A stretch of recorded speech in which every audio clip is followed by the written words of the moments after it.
friends, welcome back to Food Prep Guide. I am back in the kitchen today doing some more meal prep work for the coming months.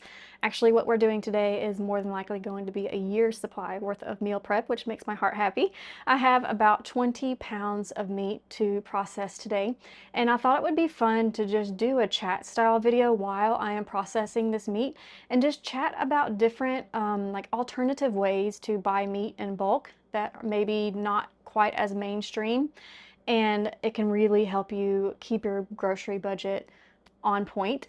And then I wanted to share like how I'm putting it up and different ways that I use it, and just kind of have a little pantry kitchen chat while I work on getting this stuff up. If that interests you, keep on watching. Let's get started.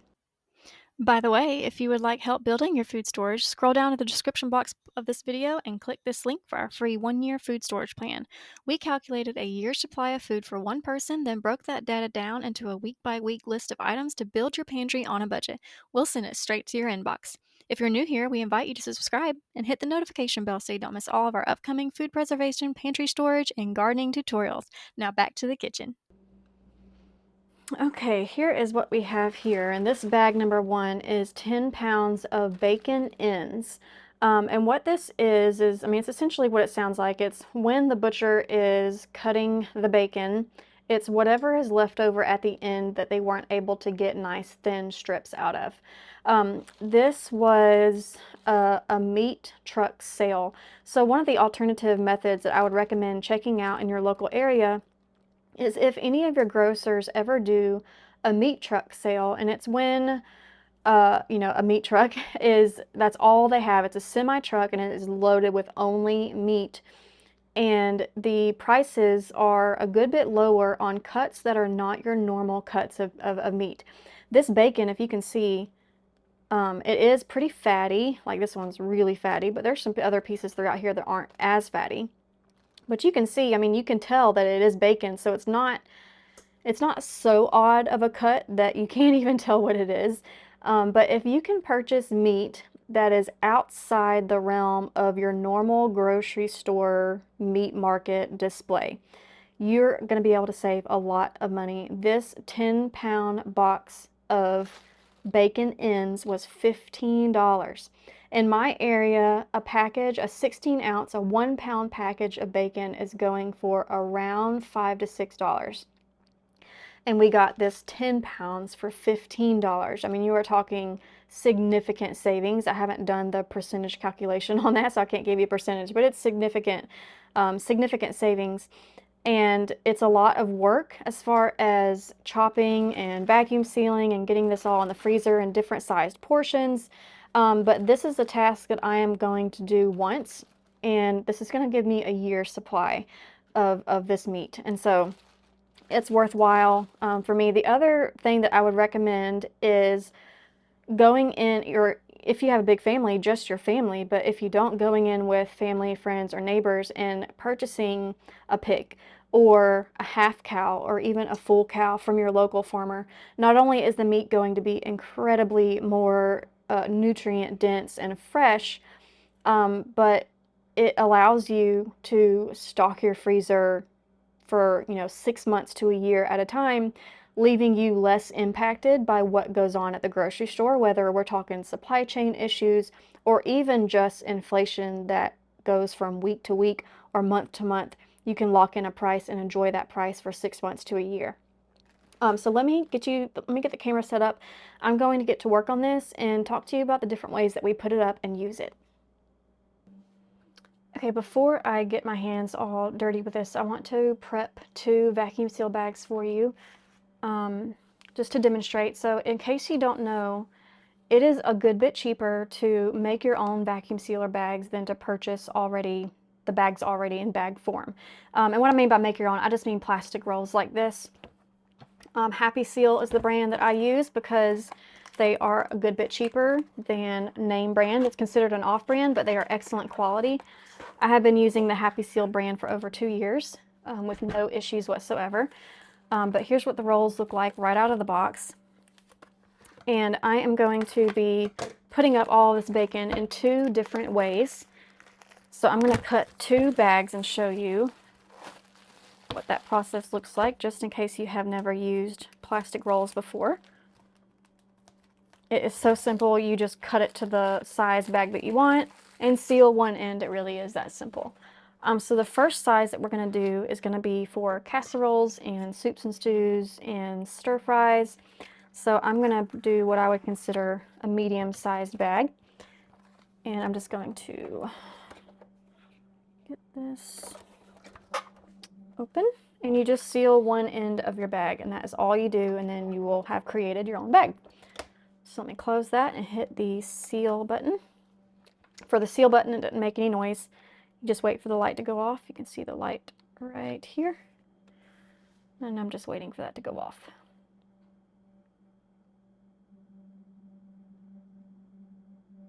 Okay, it is off. So the bag is done. And this end is now sealed, as you can see. And you have your bag. It just takes a few seconds of extra work, but you're going to save a lot of money by purchasing rolls instead of bags. So the other way that I put up this bacon ends is in a very skinny, thin package for side dishes like fried cabbage and beans. So I'm going to create, this is another benefit of making your own bags.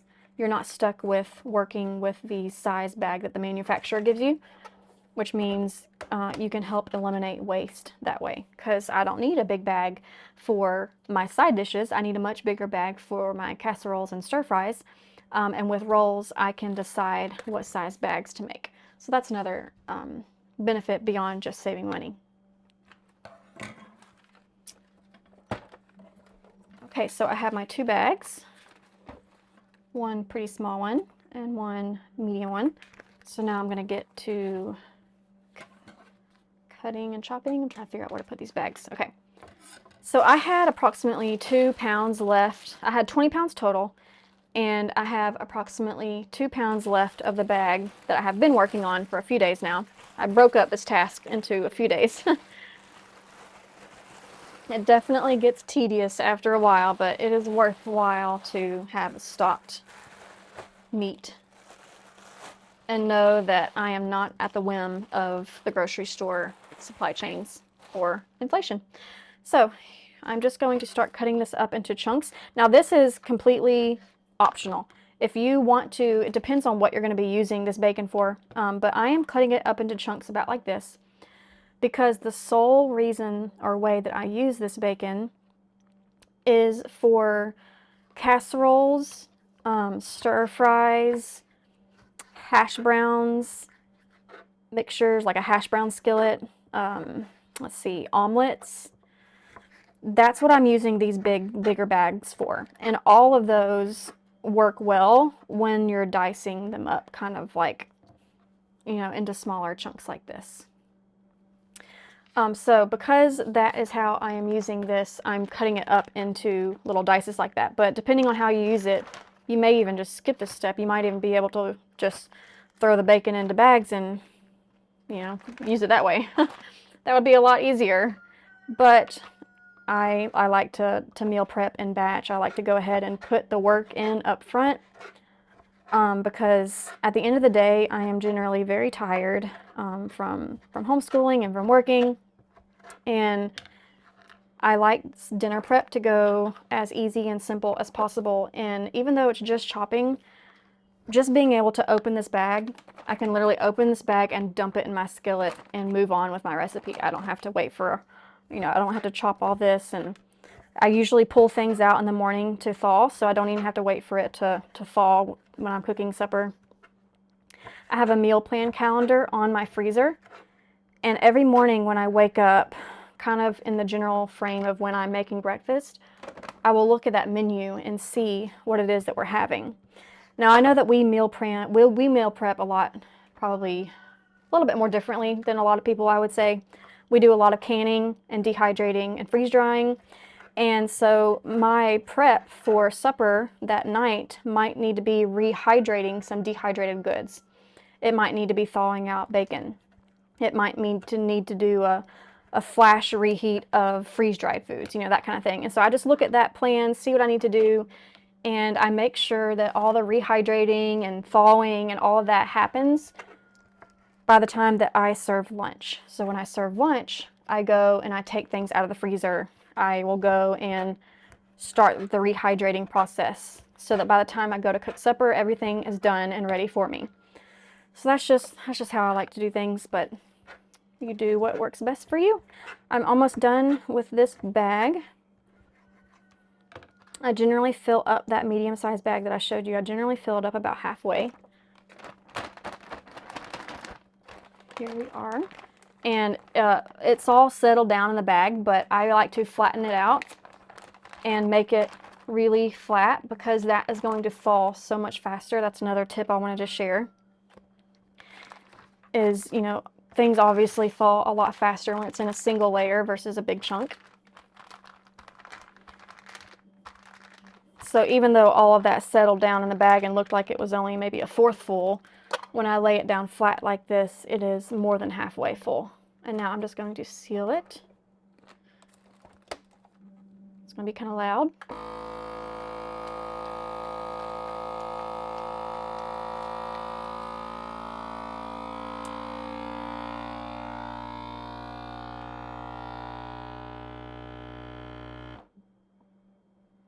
So I will be making obviously a whole lot more of these packets. They will all be going into the freezer. And whenever we have something on the menu like a hash brown skillet or a stir fry or omelets for supper, anything like that is on the menu, then I know at lunchtime I'm just going to grab one of these bags, set it out on the counter, and it's going to be ready to cook with later that evening. So let me show you the second way that I'm putting this up, and that is in the much smaller bags. I'm still doing it the same way. I'm still cutting up little chunks.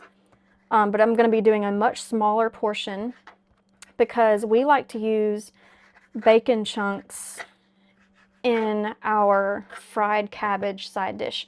It's one of the main reasons that we grow and preserve cabbage, other than also our canned coleslaw. Y'all may have seen that recipe on the blog as well, or on YouTube. But we do a fried cabbage side dish, which consists of our dehydrated cabbage that we do rehydrate, and sauteed onions and bacon, little chunks like this, kind of like bacon bits. And just kind of fry that up in a skillet, and it's an excellent, quick side dish. The other way that we use these little packets that I'm making right now is in our beans. Anytime that I am making a side dish like northern beans, green beans, lima beans, especially lima beans. But anytime we have like a bean side dish, I'm pretty much always going to put bacon bits in it, or bacon, you know, I keep calling it bacon bits. I know these aren't bacon bits, but y'all know what I mean. I'm pretty much always going to put that in there. It just adds so much more flavor. And beans it's not anybody's favorite. I mean, not in our family. I'm sure it probably is for some people. But beans are not everybody's absolute favorite thing to eat. So anytime that I can add the delicious flavor of bacon to it, everyone really appreciates that. So that's about all that I'm going to use. I'm going to flatten it out again to make thawing go a lot faster. And then whenever I'm doing a side dish, like fried cabbage or beans, I can pull out one of these packets.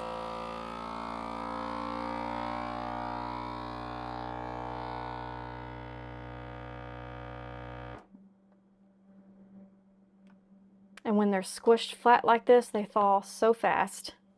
I really don't have to take them out to thaw at lunch. That's just, I work it into my routine so that I don't forget. I had a habit years ago of forgetting to thaw meat all the time. And so I just worked it into my routine that whenever I'm prepping lunch, I go ahead and that's when I prep things that need to be rehydrated or thawed out. So it only takes about 20 minutes to thaw when you have them all flat like this. So just because I thaw it out at lunchtime, don't think it takes that long. Okay, y'all, I have all approximately, well, 10 pounds. I probably have maybe 2 pounds left in that bag to do. So I'm going to get busy on that. I hope these tips were helpful to you, and we will see you next time. Bye.